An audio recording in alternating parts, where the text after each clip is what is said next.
The wind blew softly across the open fields of Varela 9, carrying the scent of dry grass and dust.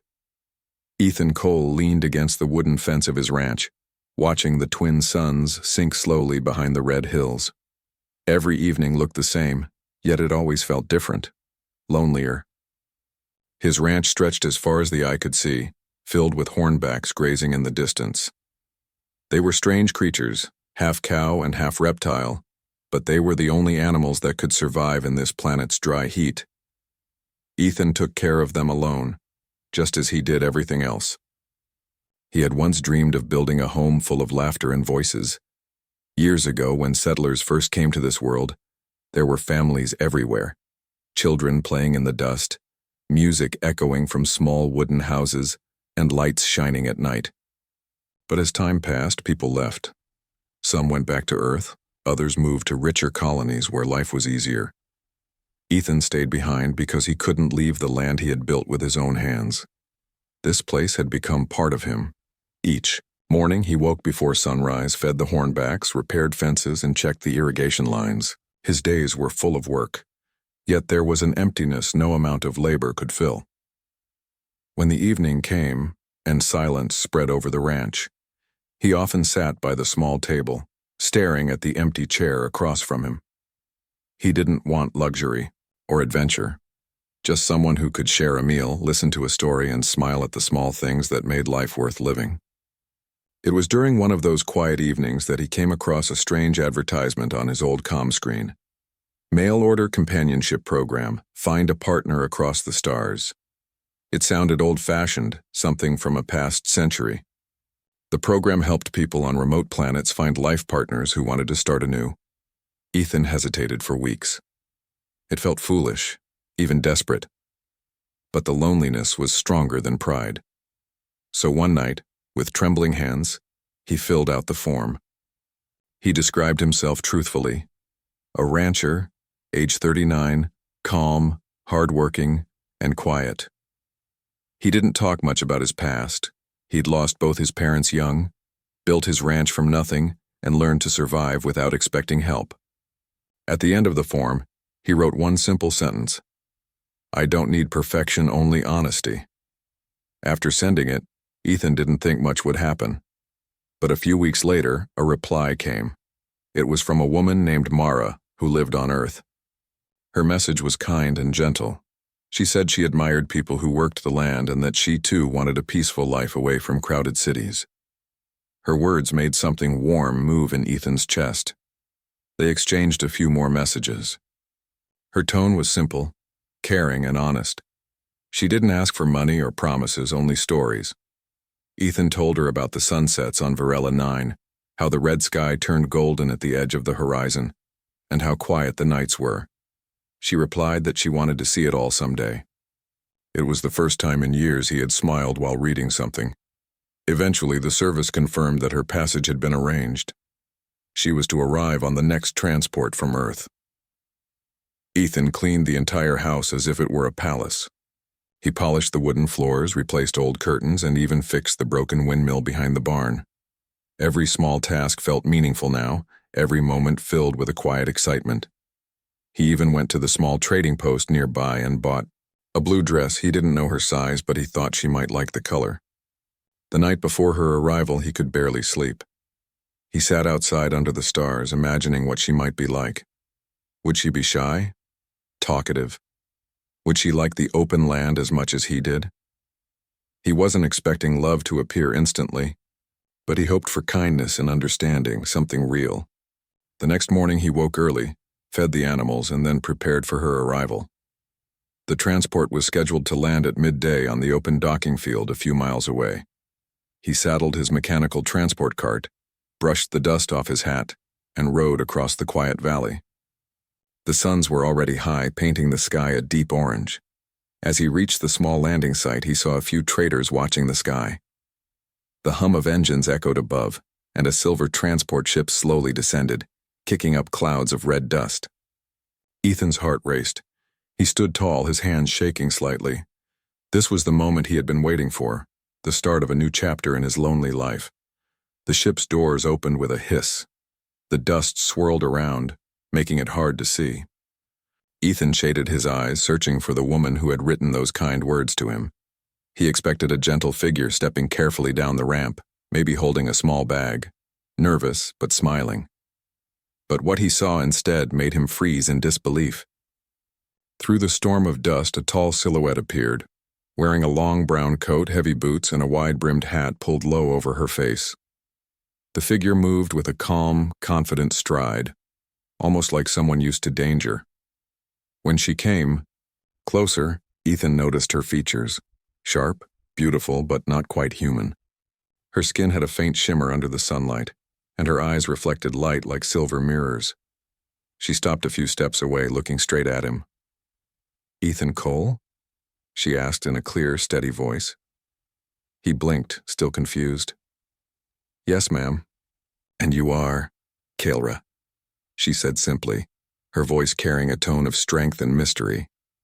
Before he could speak again, the ship lifted off, roaring into the sky and leaving behind a cloud of dust. Ethan turned back to her, startled. "Wait, there must be some mistake. I was expecting—" She tilted her head slightly, a faint smile touching her lips. "A human bride, I assume?" Ethan's mouth opened, but no words came out. He could only nod slowly. She adjusted her hat, looking around the empty valley, then met his eyes again. "Then I suppose there's been a change of plans." The two stood in silence, the hot wind blowing between them. Ethan didn't know what to do, invite her to the ranch or demand an explanation. She looked calm, but there was something behind. Her eyes that told him she had seen far more than he ever would. As they began the long ride back to the ranch, Ethan's mind filled with questions. Who was she? Why had she taken the place of the woman he was expecting? And most of all, why did she look like she carried the weight of 1,000 stories? Behind those silver eyes, he didn't know it yet, but his life was about to change forever. The lonely rancher who had ordered a quiet companion was about to discover that fate had sent him someone far more unexpected. A mysterious, young, beautiful alien gunslinger with a past that could shake the peaceful dust of Varela 9. Ethan drove the mechanical cart slowly across the open plains, the hum of its old engine breaking the heavy silence between him and the stranger beside him. The woman, or rather the alien, sat quietly, her silver eyes scanning the horizon.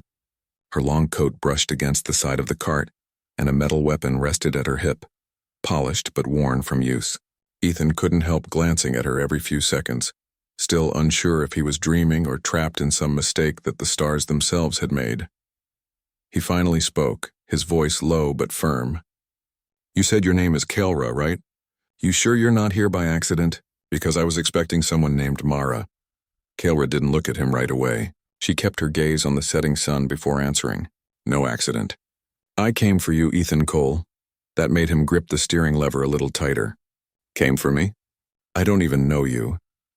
Her silver eyes turned toward him for the first time, calm and unreadable. "Maybe you're not supposed to." "Not yet." He frowned, unsure what to make of her words. Everything about her felt strange. Her steady confidence, the way she seemed to belong nowhere yet move like she owned every inch of ground beneath her boots. The wind tugged at her coat, revealing what looked like a badge tucked under the leather. It wasn't human-made. Its edges glowed faintly, symbols etched into the metal that shimmered in alien script. Ethan swallowed, glancing at it before looking back at the road. "You're not from around here, are you?" Kaelra's lips curved slightly. "Not from this world. Not from any place you'd find on a map." He didn't press further. Whatever her story was, it didn't seem like something she'd share easily. The cart rattled over a ridge, revealing the wide valley below. Ethan's ranch sat in the distance, small wooden buildings, fenced pastures, and a windmill spinning lazily in the red-orange light. As they approached, Kaelra tilted her head. "You live here alone?" "Just me," he said. "Used to have neighbors, but they moved closer to the cities." "I stayed. Why?" she asked simply. Ethan thought for a moment. "Because I belong here. The land's quiet and it listens." Kaelra nodded as if she understood. For a moment, the silence between them felt almost peaceful. When they reached the ranch, Ethan helped her down. She stood still for a while, taking in the view. The wide open fields, the soft glow of the twin suns sinking behind the hills. "It's beautiful," she said quietly. He smiled a little. "Took me years to make it livable." Kaelra looked around, then back at him. And now you've let a stranger into it. Her tone wasn't mocking. It was more like a warning. Ethan rubbed the back of his neck awkwardly. Didn't exactly plan it that way. They walked to the small cabin. Inside, everything was simple but clean. Ethan had laid out dinner earlier, hoping to share it with Mara. Now, it felt strange to have an alien sitting across from him at the same table. Kelra removed her hat and coat, revealing short dark hair and faint lines running along her neck, metallic patterns that shimmered softly in the lamplight. She looked young, but her eyes carried something older, something heavy. Ethan placed a plate in front of her.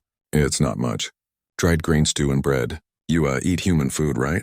She nodded, taking a small bite. Close enough, she said softly, almost smiling. For a while, they ate in silence. Then Ethan spoke again.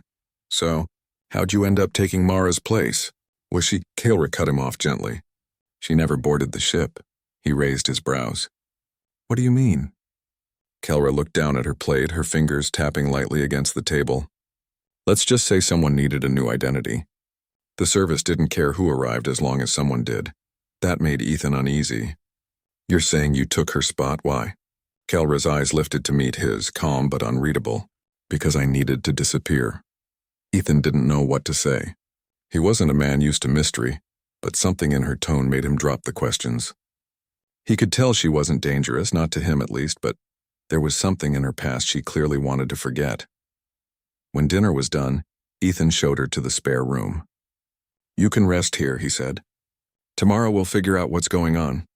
She nodded, glancing around the small room before speaking quietly. Thank you, Ethan Cole, for trusting a stranger. He shrugged. Not sure I have a choice. As he walked back to his own room, he couldn't stop thinking about her words. I needed to disappear. What kind of life did someone have to live to say that so calmly? That night the wind grew stronger. The sound of it howling against the windows woke Ethan several times. Around midnight he heard something else. The faint hum of engines in the distance. He stepped outside and squinted at the dark horizon. Lights flickered far away, moving slowly across the plains. Raiders, maybe. Or smugglers. They had been getting bolder lately, stealing from isolated farms like his. He was about to go back inside when a voice came from the shadows. You shouldn't stand out here unarmed. He turned. Kelra was standing in the doorway, holding her weapon loosely at her side. Her silver eyes glowed faintly in the dark. You sense trouble? He asked. I hear it, she replied. Machines. Too many for a passing convoy. Ethan felt his stomach tighten. Raiders, then. Kelra nodded slowly, her expression calm but alert. How many attacks have you had? None so far, he said. Guess I've been lucky. She looked out into the darkness. Luck doesn't last long out here. Before he could respond, the faint sound of engines grew louder. Ethan could now see them clearly. Small sandbikes with bright headlights cutting through the dust. There were at least 10 of them, moving fast toward the ranch.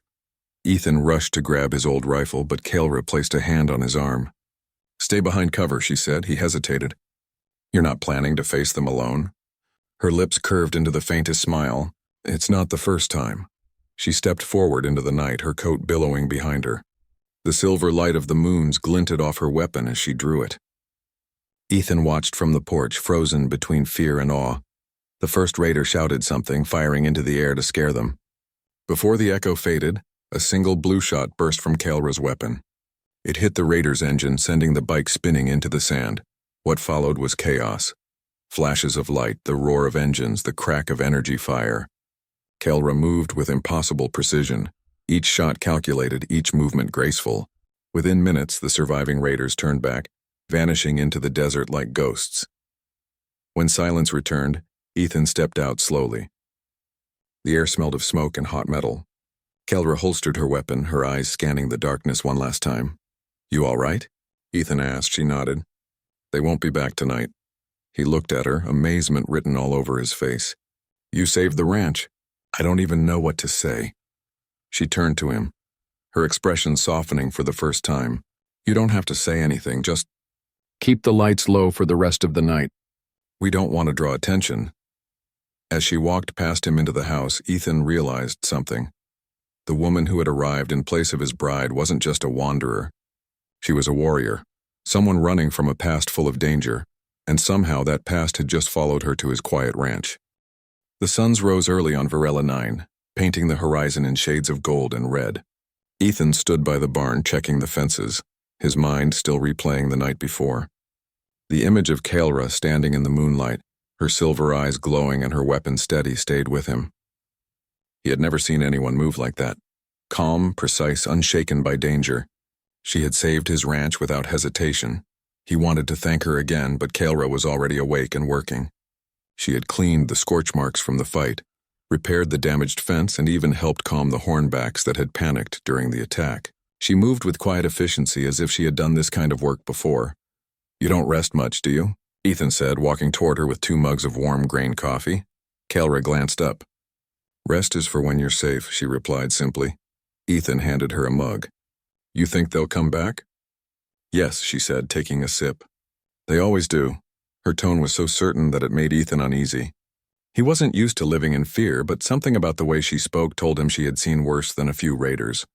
Throughout the morning, they worked together. Ethan repaired the generator while Kaelra reinforced the barn doors using metal panels from an old storage unit. She was quiet but focused. Whenever she wasn't working, she watched the horizon with sharp eyes, her hand never far from her weapon. By noon, the air had turned hot. Ethan wiped the sweat from his brow and looked toward her. "You've done this before, haven't you? Fighting off people like that?" Kaelra paused for a moment. "Too many times," she said softly. "But this planet, it's quieter. I thought maybe I could disappear here for a while." Ethan nodded slowly. "Disappear from who?" Before she could answer, a faint rumble echoed across the plains. It wasn't thunder. Varela 9 hadn't seen rain in months. Ethan's heart sank. He looked toward the east and saw a trail of red dust rising into the air. Kaelra's expression hardened instantly. She set down her tool and stood straight, her hand already on her weapon. "They're back." Ethan squinted at the horizon. "How many?" "More than last night," she said, her voice calm but firm. "They brought reinforcements." Within minutes, the faint hum of engines filled the air. Small desert bikes appeared first, kicking up clouds of sand. Behind them came larger hover trucks armed with mounted weapons. The Red Dust Riders had returned, and this time they weren't testing. They meant to destroy. Ethan rushed inside to grab his old rifle, his hands shaking slightly. "There's no way we can fight that many." Kaelra looked at him, her expression unchanging. "You can, but not by doing what they expect." She moved quickly, directing him to take positions. "Turn off the power generator, they use heat sensors. Close the barn doors. Keep the animals quiet. And whatever happens, don't fire until I tell you." Ethan followed every instruction, his heart pounding. He wasn't a soldier, but Kaelra's calm voice gave him strength. She climbed onto the roof of the barn, her long coat fluttering in the wind, and set up a small metallic device that hummed softly.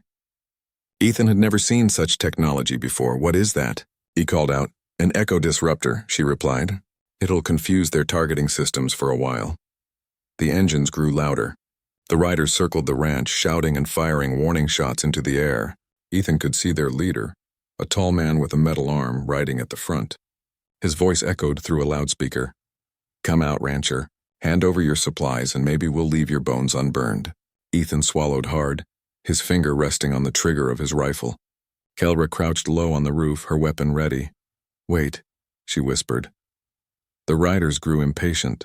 One of them fired a shot that hit the water tank, sending a burst of liquid spraying into the air. Ethan tensed, ready to shoot, but Kaelra's voice cut through the noise. "Not yet." Then as the leader raised his weapon to fire again, Kaelra stood up. Her voice rang out clear and strong. "You picked the wrong ranch." Before anyone could react, blue light flashed. Her shot hit the leader's metal arm, sending sparks flying. Chaos followed. The riders scattered, firing wildly. Kaelra moved across the roof like a shadow, her shots precise and fast. Each one found its target. Ethan joined in, taking careful aim from behind a haystack covering the open gates. Explosions of dust filled the air as the disruptor pulsed again, making the riders' bikes swerve uncontrollably. Within minutes, the raiders began to retreat, dragging their wounded and damaged machines with them. The battlefield grew quiet except for the crackle of small fires and the heavy breathing of exhausted lungs. Ethan stepped out from behind the haystack, clutching his rifle. "You did it," he said in disbelief. "You actually drove them off." Kaelra jumped down from the roof, landing gracefully. "They'll be back," she said. "They never take defeat easily." Ethan looked around at the damage, the broken water tank, the burned patches of ground, the fence torn apart. "If they come again, I don't know if we'll survive another attack like this." Kaelra turned to him, her silver eyes reflecting the dying light. "You will. You just have to be ready." They spent the rest of the day repairing what they could. Ethan helped her drag the damaged bikes into the barn to study their parts. She examined one closely, her fingers brushing over strange symbols on the side. Her face darkened. "These aren't just raiders," she said. "Someone's funding them. These markings, they belong to a smuggler faction from the outer rings. They use mercenaries to hunt people down." Ethan frowned. "You think they're after you?" Kaelra hesitated before answering. "Yes, they've been tracking me across systems. I thought I lost them." He stared at her, realization dawning slowly. "So last night, the reason you came here, it wasn't random." "No," she admitted. "When I saw your name on the registry, I took the chance. You were far from the cities, far from attention. I thought they'd never find me here." Ethan exhaled, trying to take it all in. "And now they have," she looked away. "I'm sorry, Ethan, I brought this trouble to your doorstep." But Ethan shook his head. "You also saved my life. That counts for something." The sun dipped lower, turning the sky crimson. Kaelra stood near the fence, watching the horizon as if waiting for another attack. Ethan walked up beside her. "You could leave," he said quietly. "Run before they come back." She turned to him, her voice calm but firm. "I've run long enough. If I leave, they'll just find another place to burn. Maybe it's time I stop running." Ethan looked at her, admiration growing where fear once lived. "Then you won't be fighting alone." Kaelra studied him for a long moment, then gave a faint nod. "All right, rancher. Then we stand together."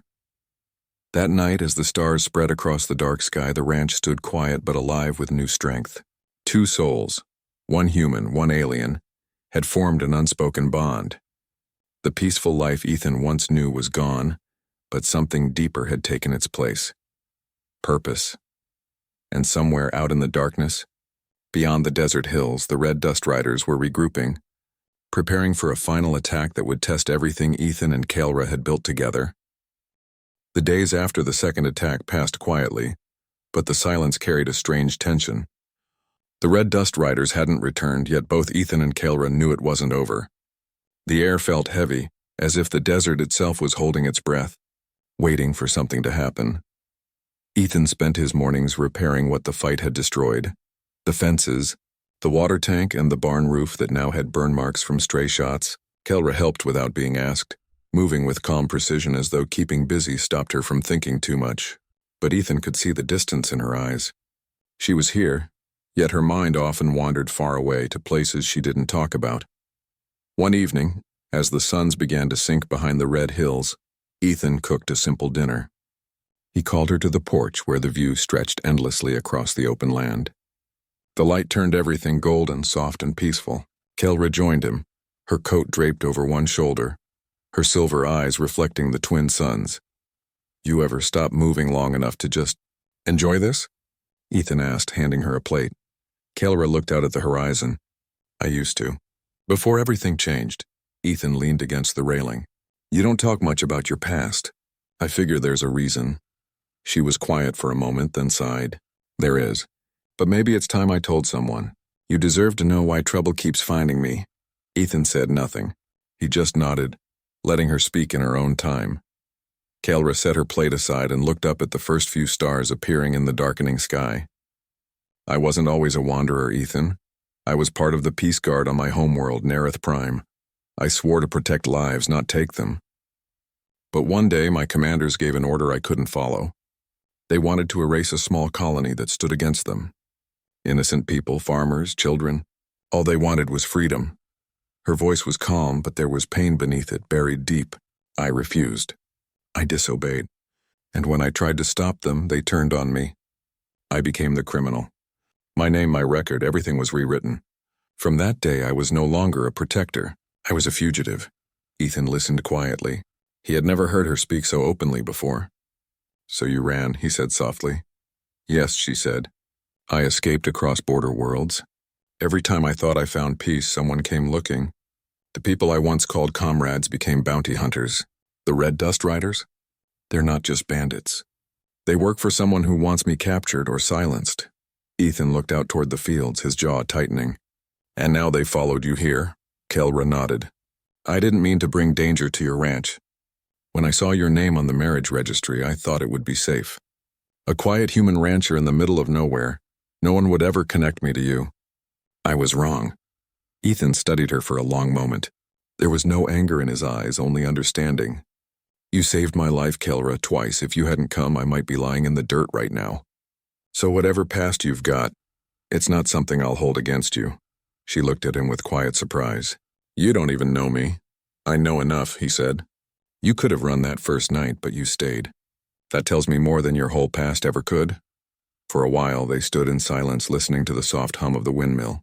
The last bit of sunlight faded, leaving the world wrapped in twilight.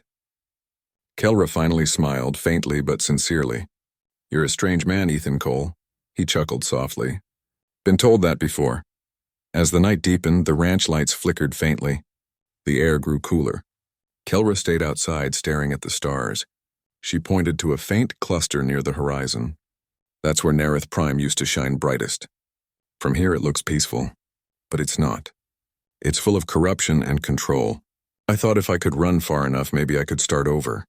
Ethan stepped beside her. Maybe you can, he said quietly. Right here. Kelra turned toward him, studying his face in the dim light. You really believe people like me can just start over? People like you? Ethan said with a soft smile. All I see is someone trying to make things right. Something softened in her expression. For the first time, her shoulders relaxed. The hardness in her eyes faded just a little. Before either of them could speak again, a small device on Kelra's belt beeped faintly. She pulled it out and frowned. A tracking signal, she said. Weak but nearby. Ethan's heart raced. They're coming. Kelra shook her head. No, this one's different. Someone's been watching from the hills, maybe a scout or a signal drone. Without hesitation, she moved toward the barn, grabbing her weapon. Ethan followed her, grabbing his rifle. You sure you want to handle this alone? She glanced at him. No, not anymore. They followed the signal through the rocky fields until they reached a small ridge. In the distance, something glowed faintly under a pile of rocks. Kelra crouched and lifted a small metal disc, its surface blinking red. A tracker, she said. They've been marking this place for days. Ethan clenched his fists. So they know exactly where we are. Yes, she said grimly. And they'll be back soon, with more. Ethan looked out at the desert where the wind carried thin trails of dust. Then we need to be ready. Kelra stood, slipping the tracker into her coat pocket. You don't have to fight my battles, Ethan. He shook his head. You've already made them mine. You think I just watched them burn my home? For the first time, Kelra looked at him with something close to gratitude. Then we fight together. They returned to the ranch and began preparing for what was coming. Ethan gathered supplies, reinforced the fences, and set traps along the ridges. Kelra adjusted her weapon and calibrated her small alien devices. Their teamwork was natural, as if they had been partners for years instead of days. As night settled, they sat by the fire in the barn, exhaustion catching up to them. Kelra spoke softly, almost to herself. When I was younger, I thought fighting for peace meant following orders. Now I see it's about protecting people who can't protect themselves. Ethan nodded slowly. You're doing that now, she smiled faintly. Maybe, but this time I'm not doing it alone. The fire crackled, throwing soft light across the wooden walls. Outside, the desert wind whispered through the fences. Somewhere far in the darkness, the Red Dust Riders were gathering again. Unaware that the ranch they planned to destroy had become a fortress built on trust and courage. And as Kelra leaned back, looking at the stars, she felt something she hadn't felt in years. Peace. Not the kind that comes from hiding, but the kind that comes from finding someone who believes in you even when you can't believe in yourself. She didn't know what tomorrow would bring, but one thing was clear. She wasn't running anymore. And this time, when the fight came, she would face it not as a fugitive, but as a protector once more. The night before the final attack was strangely calm. The stars hung bright above the desert, and the air carried the cool scent of dust and sage. Ethan and Kelra stood outside the barn, their weapons ready, their traps set, and the ranch quiet except for the creak of wood in the wind. Everything was prepared, but both of them knew what was coming. The Red Dust Riders would return with more men, more machines, and more rage. Kelra sat on the porch steps, her long coat draped around her shoulders, polishing the edge of her alien weapon. The faint blue metal reflected the flicker of lantern light. Ethan was nearby, checking the water pump one last time, though they both knew it wasn't water he was worried about. It was time. "How long you think we got?" Ethan asked, glancing toward the dark horizon. Kelra didn't look up. "By dawn," she said. "They'll want the light behind them when they strike." Ethan exhaled slowly. Always thought ranch life was hard enough without alien outlaws. That made Kelra smile faintly. "You chose a quiet life. I brought the noise." He walked over and sat beside her. "Yeah, well, "It's not the worst noise I ever heard." For a few minutes, they just sat there, listening to the desert. Somewhere far away, a coyote howled, and the sound echoed through the empty plains. Kelra finally spoke again, her voice quieter. "When this is over, if we make it, I'll leave. You'll be safer that way." Ethan turned his head toward her, his tone steady but firm. "If you walk away after all this, what was it for? You think I fought beside you just to see you run again?" She hesitated. "Ethan, the people chasing me, they don't stop. They'll keep coming. Then let them come," he said. "We'll meet them right here, together." There was a long silence. Kelra's eyes softened. "You really are the most stubborn human I've ever met." He grinned. "That's what keeps us alive out here." When the first thin light of dawn touched the sky, Kelra was already on the ridge, scanning with her scope. The horizon shimmered in the heat, and then she saw it. A cloud of red dust rising fast. The riders were coming. She rushed back down the hill. "They're here," she said. Ethan nodded and took his position near the barn. The traps were set. Wires, smoke canisters, and old metal barrels rigged with flash powder. Kelra adjusted her gloves, her alien rifle humming faintly as it powered up. Minutes later, the riders appeared. Dozens of them, their hoverbikes roaring through the desert, dust spiraling behind them like a storm. At the front rode their leader, a tall man in a cracked helmet with a silver mark burned into his chest armor. Kelra's face hardened when she saw it. "That's him," she whispered. "Commander Reth, he's the one who branded me a traitor." Ethan aimed his rifle. "Then I guess today's the day we unbrand you." The riders spread out, surrounding the ranch from both sides. Reth raised his hand, shouting across the distance. "Kelra of Nerith Prime, you know why we're here. Surrender now and maybe the human lives." Kelra stepped forward, her voice carrying clearly. "You've hunted me across 6 worlds, Reth. You've burned villages and chased ghosts. But you're not taking this place." Reth laughed through his speaker. "You think you can stop me with one human farmer?" Ethan fired a warning shot that hit the ground inches from Reth's boot. "Farmer's got a good aim," Ethan said flatly. That was enough. Reth dropped his arm and chaos exploded. The riders surged forward, their weapons blazing. Dust filled the air. Kelra rolled behind a water trough and fired a burst of blue light that struck one of the bikes, sending it spinning out of control. Ethan shot at another, his aim sharp and steady despite the noise. Barrels exploded, smoke filled the yard, and the traps Kelra set triggered in perfect timing. The first line of riders crashed into hidden wire nets, their bikes toppling. Kelra moved fast, her reflexes quick and graceful, almost like she was dancing between bullets. Ethan fought from cover, reloading as fast as he could. "You weren't kidding when you said they'd come heavy," he shouted over the noise. Kelra ducked behind the fence. "This isn't heavy yet." From the back line, Reth fired a large plasma shot. It struck the barn, setting the hay ablaze. The flames climbed quickly, lighting the sky in orange. Ethan turned to Kelra. "That's the last of our cover." Kelra looked at the barn, then at Reth. Her eyes narrowed. "Then we make our own." She sprinted forward, sliding across the dirt as shots flew around her. Using the smoke as cover, she aimed at the lead vehicle and fired a focused pulse. The explosion knocked 3 bikes off course, scattering debris. Ethan joined in, covering her flank. The fight felt endless, noise, light, dust, and fire blending together. Finally, Kelra spotted Reth stepping down from his bike. He walked toward her with slow confidence, his weapon drawn. "You could have been a hero," he said. "Now you'll die a fugitive." Kelra stood tall, her weapon lowered slightly. "No, I'll die free." Before Reth could fire, Ethan appeared from behind a burning beam and shot the weapon from his hand. The 2 enemies clashed, Kelra with quick, controlled movements, Reth with brute strength. They fought through the smoke until Kelra finally turned his own weapon against him. A flash, a sound, and then silence.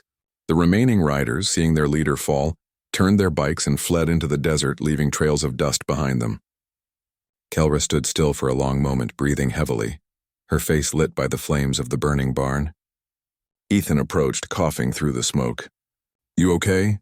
She nodded slowly. "It's over." Ethan looked around. The barn was gone, parts of the fence were broken, and the land was scarred with burn marks. But the ranch still stood. "Could have been worse," he said with a tired smile. Kelra turned to him. "You lost your barn because of me." He shrugged. "Barns can be rebuilt. People can't." For the first time, Kelra smiled fully, a real warm smile that reached her eyes. "You really mean that?" "Yeah," he said. "And if you think I'm letting you just walk away after all this, you're wrong."